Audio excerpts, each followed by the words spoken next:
Hello बच्चों, कैसे हो आप सभी। आप सभी का मेरी इस हिंदी पाठशाला में स्वागत है।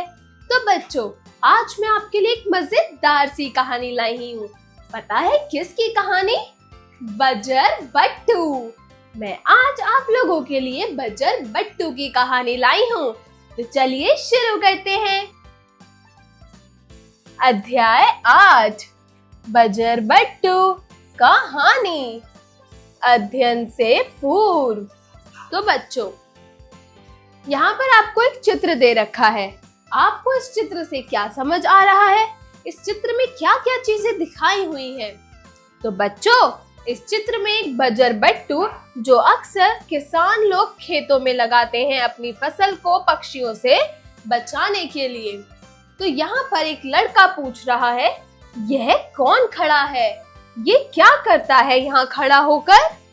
तो पता है लड़की क्या जवाब देती है? मेरी माँ ने बताया था ये खेत में खड़ा एक काग भगौड़ा है। अरे, जब से यह लगा है तब से पक्षी फसल के दानों को इसके डर से खाने ही नहीं आते। इसको अक्सर हम खाग भगौड़ा भी बोलते हैं। तो जब हम इसे खेतों में लगाते हैं तो पक्षी नहीं आते। जब पक्षी नहीं आते तो इन लोगों की फसल बहुत अच्छी होती है। क्यों? क्योंकि जो अच्छी फसल उगती है उसे पक्षी खा नहीं पाते। चलिए अब कहानी का मूल तत्व देखते हैं। कहानी का मूल तत्व, मधुर वाणी द्वारा हम किसी को भी अपना बना सकते हैं। तो बच्चों, यह बात तो बिल्कुल सच है कि अगर आपकी वाणी मधुर है, आप हमेशा हर किसी से प्यार से, इज्जत से और अपनी एक मधुर वाणी के साथ वार्तालाप यानी कि बात करते हो, तो आप उससे किसी को भी अपना बना सकते हो। कोई भी आपका दोस्त बन जाता है। हर किसी को आपका स्वभाव अच्छा लगता है। अब चलिए कहानी की ओर बढ़ते हैं। अरे चलो, शाम हो रही है। सभी पक्षियों को इकट्ठा करते हुए कौवा सरदार और झुंड उड़ चला पास के खेतों की ओर। फसल कटने का समय जो हो गया था। सारे खेत में फसल पक चली है और खेत लहरा रहे हैं। तो कौओं का एक दल रोज की तरह रामू चाचा के खेत की तरफ चल पड़ा। रामू, तो बच्चों यहाँ पर रामू काका का एक खेत था। उस खेत में सभी पक्षियों को इकट्ठा करते हुए जो कौओं का सरदार था और झुंड जो था वो खेतों की ओर उड़ चला, क्योंकि फसल कटने का समय जो हो गया था। सारे खेत में फसल जो थी वो पक चली है, मतलब सब फसल जो है अब कटने लायक हो गई है, वो पक गई है। खेत जो है बहुत ज्यादा लहरा रहे हैं। तो कौओं का एक दल रोज की तरह रामू चाचा के खेत की तरफ चल पड़ा। तो रामू चाचा के खेत मानो सोना उगल रहे थे और रखवाली करने वाला चाचा भी अब बूढ़े हो चले थे। तो कौओं को खूब मौका मिलता था पेट भरकर अनाज चुगने का। मगर आज जैसे ही वो खेत के पास पहुंचे, अरे यह क्या? यहाँ तो कोई खेत में खड़ा है। कहीं रामू चाचा ने कोई रखवाला तो नहीं रख लिया है? तो कौवे जो थे वो सोच में पड़ गए कि कौओं का सरदार फिर उनसे बोलता है कि तुम साहिब यहीं रुको, मैं देख कर आता हूँ। तो सारे कौवे वहीं पास के पेड़ की टहनियों पर बैठ सुस्ताने लगे और सरदार कौवे धीरे से उस रखवाले के पास गया। रखवाले ने छींट वाली धोती और सफेद कुर्ता पहना था, लाल रंग की पगड़ी लगाई थी और चेहरे पर थी बड़ी बड़ी मूछें। दोनों हाथ फैलाए वह शान से खेत में खड़ा था और सरदार कौवा डरते डरते उसके सामने गया और धीमे से बोला, नमस्ते, क्या आप खेत के रखवाले हैं?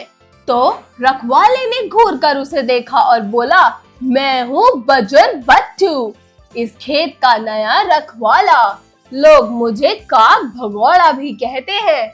मेरे रहते तुम खेत को नुकसान नहीं पहुंचा सकते। तो नहीं नहीं भैया, हम खेत को नुकसान पहुंचाने नहीं बल्कि ठंडी हवा लेने आते हैं। अगर हमें नीचे गिरे दाने दिखे तो खा लेते हैं। क्या इससे आपको तो कोई परेशानी नहीं होनी चाहिए? तो कौवे सरदार के इतने कहते ही बजर बट्टू ने उसे घूर कर देखा। तो कौवा सरदार उड़कर बजरबट्टू के कंधे पर जा बैठा और धीमे से अपने पंख उसके कान में छुआ दिए।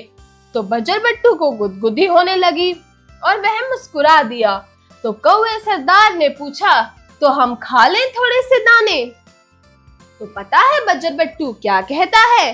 बजरबट्टू कहता है कि हाँ। कहते ही कौवे ने सरदार ने लंबी सीटी मारी और देखते ही देखते अपने साथियों को दाने खिलवाने और बातें करने का काम एक साथ करने लगा। जल्दी ही दोनों दोस्त बन गए। अचानक कौवे सरदार का ध्यान बजरबट्टू के पैरों की तरफ गया और वह बोला, बजरबट्टू भैया, सारा दिन एक ही स्थान पर आप खड़े खड़े थक नहीं जाते? क्या आप घूमते फिरते नहीं हो? तो कौवा जो है वो बजरबट्टू से जब पूछता है तो बजरबट्टू जवाब देता है कि नहीं सरदार, मैंने तो चलना सीखा ही नहीं है। तो कौवा बजरबट्टू को बोलता है, अरे कोशिश तो करो, आप तो उड़ना भी सीख सकते हैं। कौवा सरदार उत्साह से बोला, बस पंख की जगह हाथ फैलाइए, एक पांव बढ़ाइए, शरीर को ऊपर खींचे और उड़ जाइए धरती से ऊपर। तभी बजरबट्टू को किसी की आवाज सुनाई दी। वह आवाज कौवों की झुंड की थी जो अपने सरदार को वापस आने का इशारा दे रहे थे। फिर कौवा सरदार बजरबट्टू से बोलता है कि मैं आपको कल उड़ना सिखाऊंगा, फिर जल्दी ही आप उड़कर सारी दुनिया देख सकेंगे। कहकर कौवा सरदार तो उड़ गया, मगर बजरबट्टू को सोचने के लिए विवश कर गया, मतलब मजबूर कर गया। क्या मैं भी उड़ पाऊंगा? दूर दूर तक सारी दुनिया को देख पाऊंगा। उसने धीरे से एक पांव आगे बढ़ाया, शरीर को खींचा, हाथ फैलाए और ये क्या, वह तो सचमुच उड़ रहा था। खेतों के ऊपर जंगल, नदी, पहाड़ पार करता नए नए लोगों मिले, नए नए जानवर दिखे। बच्चे उसे उड़ता देख खुश हो रहे थे। किसी ने उसकी मूंछों की तारीफ की, किसी ने पगड़ी की। उड़ते उड़ते वे थक गया तो सुस्ताने के लिए एक बगीचे में उतरा। वहां के रखवाले ने उसे खाने के लिए फल दिए। रखवाले को देखकर अचानक बजरबट्टू को रामू चाचा याद आ गए। उसने सोचा, उसे खेत में ना पाकर बेचारे कितने परेशान होंगे, बुढ़ापे में कैसे खेत की रखवाली करेंगे, तो मुझे वापस जाना होगा। बजरबट्टू उठ खड़ा हुआ, फिर एक पांव बढ़ाकर हाथ फैलाकर उड़ने की कोशिश की और वह धड़ाम से गिर पड़ा। मुझे वापस जाना है, बुदबुदाते हुए उसने आंखें खोली। धत तेरी की, शुक्र है कि यह स्वप्न ही था, सच नहीं। बजरबट्टी अपने मूंछों पर ताव देता हुआ और मुस्कुराया और अब उसे कौवे सरदार की आने का बेसब्री से इंतजार था ताकि वह उसे अपने सपने के बारे में बता सके। तो बच्चों, यह थी एक मजेदार सी कहानी बजरबट्टू की। बजरबट्टू वो होता है जो खेतों में अक्सर रखवाली करते हैं, जिसका सर मटके की तरह होता है, जिसको बड़े ठाट पाट से बड़ी बड़ी मूंछों और ऊपर पगड़ी पहना के तैयार किया जाता है। उसे हम बोलते हैं बजरबट्टू और कुछ लोग तो उसे काग भगौड़ा भी बोलते हैं। तो चलिए अब आगे बढ़ते हैं, कुछ शब्दों के अर्थ यानी कि शब्दार्थ पढ़ते हैं। शब्दार्थ, झुंड मतलब समूह, विवश मतलब मजबूर, टहनियों मतलब शाखाओं। अगला शब्द है सुस्ताने मतलब आराम, आराम। अगला शब्द है परेशानी, परेशानी मतलब दिक्कत।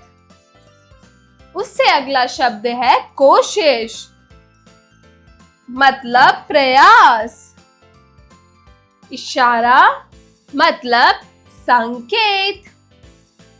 उच्चारण करें।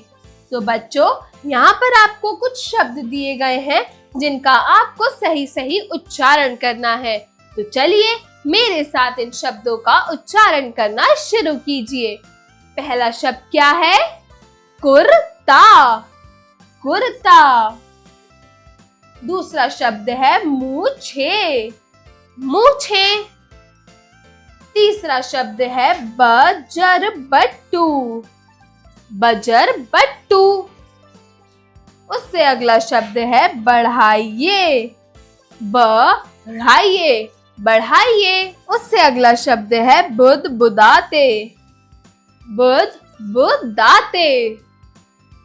तो बच्चों, आपको इन शब्दों का और उच्चारण करते हुए इनका प्रयास करना है ताकि आप इन शब्दों का उच्चारण गलत ना कर पाएं। तो बच्चों, इनका उच्चारण करके इन शब्दों का अभ्यास करें। और जो कहानी अब हमने पढ़ी है बजर बट्टू की, अब हम उसका थोड़ा सा अभ्यास करेंगे। तो चलिए मेरे साथ अभ्यास कार्य शुरू कीजिए।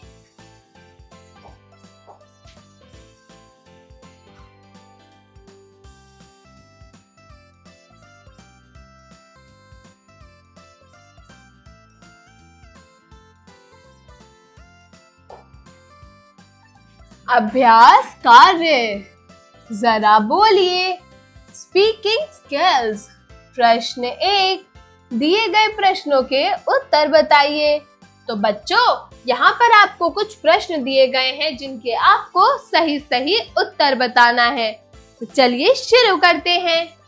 पहला प्रश्न है कौओं का झुंड इकट्ठा होकर कहाँ गया था?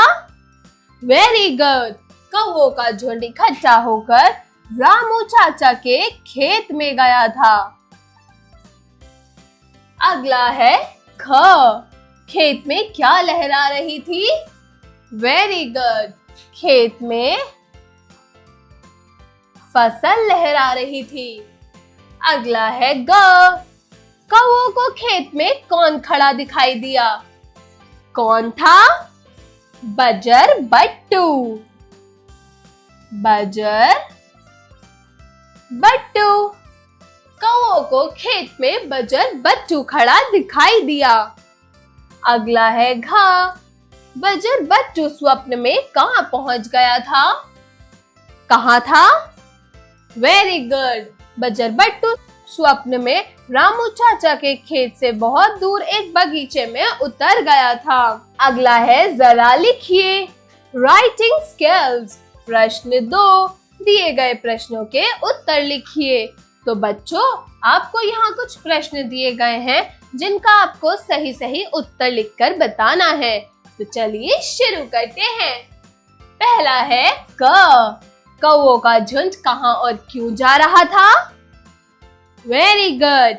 कौओं का झुंड रामू चाचा के खेत में जा रहा था ताकि वो वहाँ की फसल को खा सके, वहाँ की फसल के दानों को खा सके, क्योंकि फसल का कटने का समय हो चुका था। फसल काफी अच्छी हो रही थी, इसीलिए। अगला है कौवे सरदार ने खेत में जिसे देखा वह कौन था और उसे वहाँ क्यों रखा गया था? तो बच्चों, कौवे सरदार ने खेत में जिसे देखा वो बजर बट्टू यानी कि काग भगौड़ा था, जिसे वहाँ पर रखा गया था ताकि वहाँ पर कोई भी पक्षी, कोई भी कौवा आकर उस फसल को खराब ना कर सके। क्यों? क्योंकि रामू चाचा बहुत बूढ़े हो चुके थे, वो अपनी फसल का बचाव खुद नहीं कर पा रहे थे, इसीलिए ही बजर बट्टू को वहाँ रखा हुआ था। कौवे सरदार ने बजर बट्टू को उड़ना कैसे सिखाया? कौवे सरदार ने बजर बट्टू को उड़ना ऐसे सिखाया, उसने उसे प्रोत्साहित किया कि तुम भी उड़ सकते हो, बस तुम्हारे पास पंख नहीं है तो तुम पंखों की जगह अपने हाथों को फैलाओ, पैर को आगे बढ़ाओ और अपने शरीर को ऊपर की तरफ धकेलो, तुम भी हमारी तरह हवा में उड़ सकते हो। अगला है बजर बट्टू ने स्वप्न में खुद को कहाँ कहाँ घूमते देखा? तो बच्चों, बजर बट्टू ने स्वप्न में खुद को जंगलों, पहाड़ों और खेतों में उड़ते देखा। कहाँ पर? जंगलों में, पहाड़ों में और खेतों के ऊपर। उसने खुद को उड़ते देखा स्वप्न में। बजर बट्टू वापस खेत में क्यों लौटना चाहता था? Very good. बजर बट्टू वापस खेत में इसलिए लौटना चाहता था क्योंकि उसको लग रहा था कि रामू चाचा बूढ़े हो चुके हैं, वो खेत की रखवाली खुद कैसे कर रहे होंगे, उन्हें उसकी चिंता हो रही होगी, वो बहुत ज्यादा चिंतित होंगे, इसलिए बजरबट्टू को वापस खेत में लौटना था। चलिए अब आगे बढ़ते हैं। प्रश्न 3, किसने किससे कहा लिखिए। तो बच्चों, यहाँ आपको कुछ वाक्य दे रखे हैं। इन वाक्यों को पढ़ के आपको थोड़ा सा सोचना है और बताना है कि यह वाक्य पाठ में किसने बोले थे और किसको बोले थे। तो चलिए शुरू करते हैं। कब चलो शाम हो रही है। तो बच्चों, यह वाक्य किसने बोला था? वेरी गुड, यह वाक्य बोला था कौवे ने। कौवे सरदार को। यह वाक्य बोला था कौवे ने कौवे सरदार को कि चलो अब शाम हो रही है। अगला वाक्य है तुम सब यहीं रुको, मैं देख कर आता हूँ। यह वाक्य किसने बोला था? वेरी गुड, यह वाक्य बोला था कौवे सरदार ने अपने बाकी कौवे दोस्तों को। अगला है ग, तो हम खा ले थोड़े से दाने। यह वाक्य किसने बोला था? वेरी गुड, यह वाक्य बोला था कौवे सरदार ने बजर बट्टू से। घा, धत तेरी की, यह तो स्वप्न था। यह वाक्य किसने बोला था? तो बच्चों, यह वाक्य बोला था बजरबट्टू ने खुद से। यह वाक्य बजरबट्टू ने खुद से बोला था। चलिए अब आगे बढ़ते हैं। जरा सोचिए, क्रिटिकल थिंकिंग। प्रश्न 4, प्रस्तुत कहानी से मिलती जुलती एक कहानी सोचिए और यह बताइए कि उस कहानी से क्या निष्कर्ष निकलता है। तो बच्चों, जैसे अभी हमने एक बजरबट्टू और कौवे की कहानी पढ़ी, इससे ही कोई मिलती जुलती अन्य कहानी को सोचिए या गूगल पर या किसी भी स्टोरी बुक में से, किसी भी कहानी की किताब में से ऐसी कोई कहानी ढूंढिए और बताइए कि उस कहानी से क्या निष्कर्ष निकलता है। तो बच्चों, इसका जवाब आप अपनी अपनी नोटबुक्स में लिखेंगे। आगे बढ़ते हैं। जरा भाषा पर गौर कीजिए। Language skills. प्रश्न 5, दिए गए शब्दों के वचन बदलिए। तो बच्चों, यहाँ पर आपको कुछ शब्द दिए गए हैं जिनके आपको वचन बदल कर लिखने हैं। तो चलिए शुरू करते हैं। पहला शब्द है धोती। धोती यानी कि एक धोती। इसका अगर आप वचन बदलेंगे तो क्या होगा? वेरी गुड, अगर आप इसका वचन बदलेंगे तो ये हो जाएगा धोतियां। अगला शब्द है मूछ। मूछ का क्या वचन होगा? मूछे। मूछ का बहुवचन होगा मूछे। अगला है पगड़ी। पगड़ी का क्या होगा? वेरी गुड, पगड़ी का होगा पगड़ियां। अगला है कौवा। कौवे का क्या होगा? कौवे। कौवा, बहुत सारे कौवे, तो कौवे का बहुवचन हुआ कौवे। अगला शब्द है कुर्ता। कुर्ते का बहुवचन क्या होगा?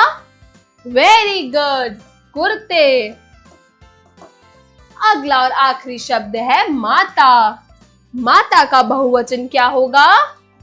वेरी गुड, माताएं। माता का बहुवचन होगा माताएं। अगला प्रश्न है प्रश्न 6, दिए गए शब्दों से ई जोड़ते हुए नए शब्द बनाइए। तो बच्चों, यहाँ आपको कुछ शब्द दिए गए हैं जिन शब्दों में आपको ई, बड़ी ई की मात्रा जोड़कर नए शब्द बनाने हैं। जैसे पहला है पगड़। अगर आप पगड़ में ई की मात्रा जोड़ेंगे तो क्या बनेगा? वेरी गुड, पगड़ी। अगला है गुदगुदा। इसमें अगर हम ई की मात्रा जोड़ेंगे तो बनेगी गुद गुदी। परेशान, तो इसमें अगर आप ई की मात्रा जोड़ेंगे तो बनेगी परेशानी। ख। सीट में अगर आप ई की मात्रा लगाएंगे तो बनेगी सीटी। अगला शब्द है रखवाल। रखवाल में अगर आप ई की मात्रा जोड़ेंगे तो क्या बनेगा? वेरी गुड, रख वाली।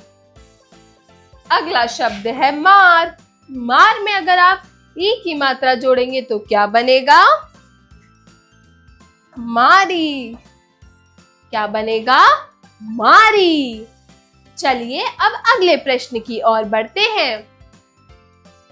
जरा रचनात्मक कार्य कीजिए, क्रिएटिव स्किल्स। प्रश्न 7, पक्षियों को खेतों से दूर रखने के लिए बजरबट्टू के अलावा क्या किसान कोई तरीका भी निकाल सकते हैं? सोच कर लिखिए। तो बच्चों, जैसा कि एक बहुत ही ज्यादा कॉमन चीज है बजरबट्टू, जो अक्सर हर किसान अपने खेत में लगाता है अपनी फसलों को पक्षियों से बचाने के लिए। तो क्या हम बजरबट्टू के अलावा भी किसान कोई और तरीका निकाल सकता है अपनी फसल को पक्षियों से बचाने का? सोचिए, थोड़ा सा दिमाग लगाइए और इसका जवाब अपनी अपनी नोटबुक्स में लिखिए।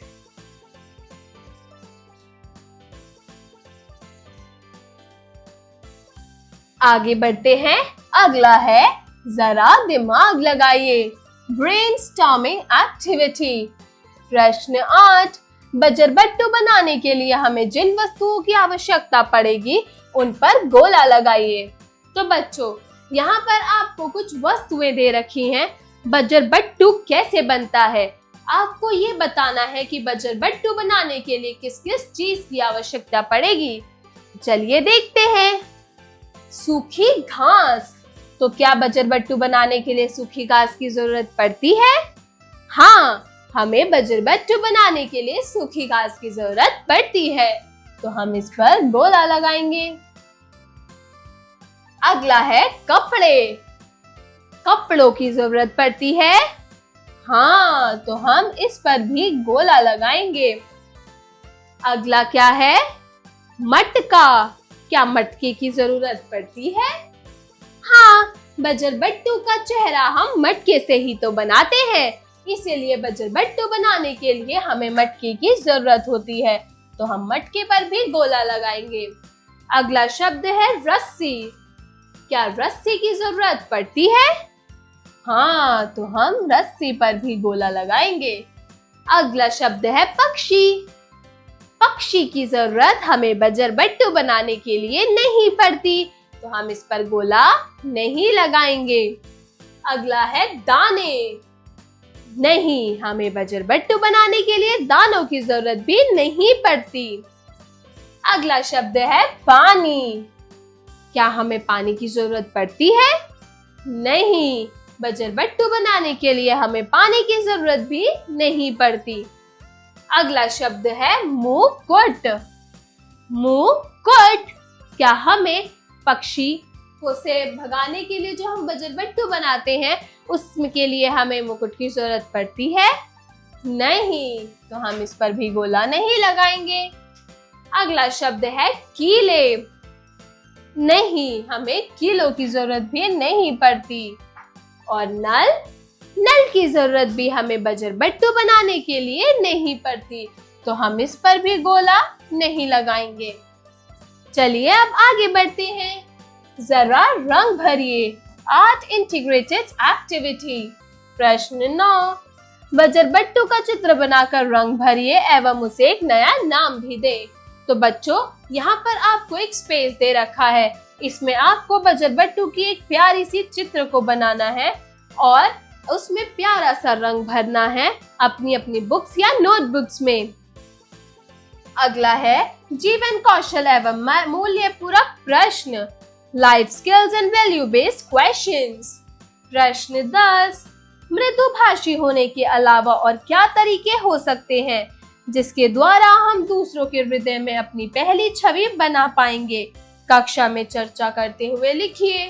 तो बच्चों, जैसा कि हमने पाठ शुरू करने से पहले पढ़ा था कि मधुर वाणी से आप किसी को भी अपना बना सकते हो, तो क्या मधुर वाणी के अलावा और कोई तरीका हो सकता है जिससे हम दूसरे के हृदय में अपनी पहली छवि अच्छी बना पाएंगे? थोड़ा सा सोचिए, अपने सहपाठियों और अपने मित्रों से इसकी चर्चा कीजिए और इसका जवाब अपनी अपनी नोटबुक्स में लिखिए। तो बच्चों, यह थी हमारी बजर बट्टू की मजेदार सी कहानी। आशा करती हूँ आपको अच्छी लगी होगी और मैं मिलती हूँ अगली कक्षा में एक नई कहानी या फिर कविता के साथ। तब तक के लिए बाय बाय बच्चों।